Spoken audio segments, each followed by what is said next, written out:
ultimately, Africa is the main theater of struggle, because that is our homeland.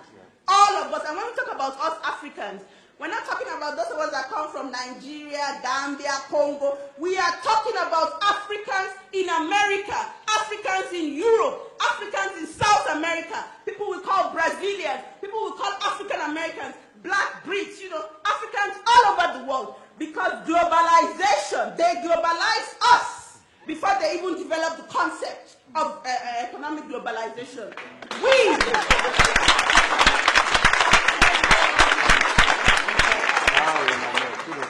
as Africans, we are a global people, and we need to understand that clearly, that we are a global people, and so we must use all of our resources, whether they are human, financial, material, spiritual, mental, cultural, political, economic, all of our resources must be mobilized in the course of the African Revolution. So we need to be very clear about that. Because one of our weaknesses as a people is this thing that people refer to as tribalism. I don't call it that because this is what Europeans like. When they meet, you say, oh, hello. And you say, where are you from? So, oh, I'm from Nigeria. Oh, which tribe are you from? I said, which tribe are you from?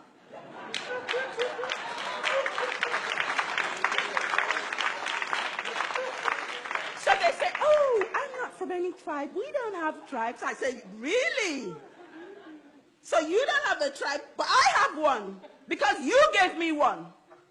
And if we look at our nationalities, our nations, whether they're just the Yoruba, they are much more in population and geography, than a lot of the European countries we have today.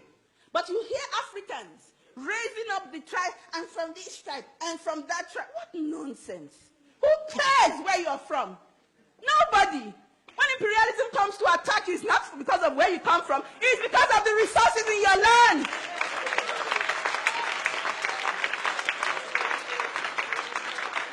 The earlier you understand that, the better for you. So in Nigeria, for example, there's an agitation now. We must split up. If we split up, our bourgeoisie, our elites will also split with us and continue to oppress us in our smaller nations. The other weapon that imperialism uses, which is a challenge for a Pan-African renaissance, there is religion. Some of us, with all our radical rhetorics, it's shocking. We are still deeply Christian, deeply Muslim, deeply this, deeply everything but African. You see, the clapping has gone down because there's a lot of intention in the room. And we can't understand as long as you continue to see and to understand God and the Creator through the lenses of another race, you will never know freedom in your life. Never. Religion is a cultural understanding of the spiritual. That's why Indians are Buddhists and these Jews are that and this and that. It's just an expression, an attempt to understand, the supernatural. So when we as Africans continue the denigration, you hear Africans say, oh, that's fetish. Like some people, when they see the cowries, oh, that's fetish. Do you know what it is? This is where the problem is here, in the head. In the head. And if we don't fix that problem in the head and in the mind, we ain't going nowhere. You see, the Chinese are coming to Africa, right? Or they're already there. They're going to bring their own God, Confucius, whatever it is they practice. And you see Africans there, worshipping. There must be a cultural revolution also.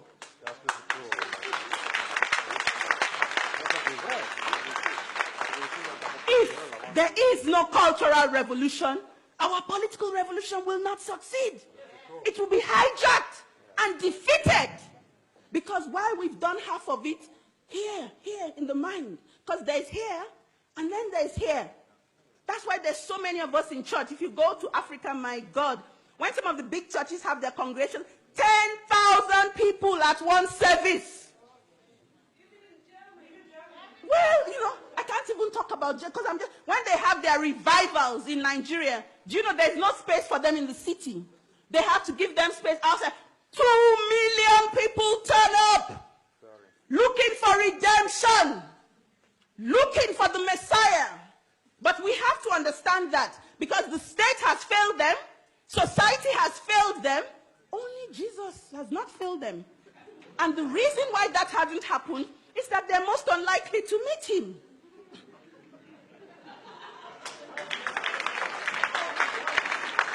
The same thing.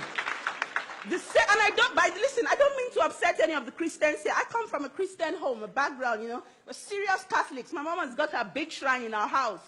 All right? So I know what I'm talking about. But in coming into revolutionary consciousness, you begin to ask yourself questions. You begin to free your mind. If we want to get free. Because there's some of us who don't want to get free. I must tell you that. There are lots of them. No, they want to be a bit more comfortable. They want to have access to the same privileges that white people have. Not understanding that Europeans had to steal our resources and murder our people before accessing those privileges. So, for those Africans who want the same privileges, I always advise them to go and look for a brand new race of people that they can exploit. A brand new territory somewhere that they can exploit in order to have those resources. Because some of us want orange juice without oranges. We want freedom without struggle. That's what some of us want. That's why we wait for the Messiah. Because you see, the Messiah is going to bring it, you see. We'll be folding our arms like this, and the Messiah will bring it right up to us. Say, here you go, good people. You deserve it. You're deceiving yourselves. And if we're not careful, in the next 30, 40, and 50 years, our children will come again, whether we assemble in London, in Lagos, in Accra, in wherever, and have the same discussion all over again.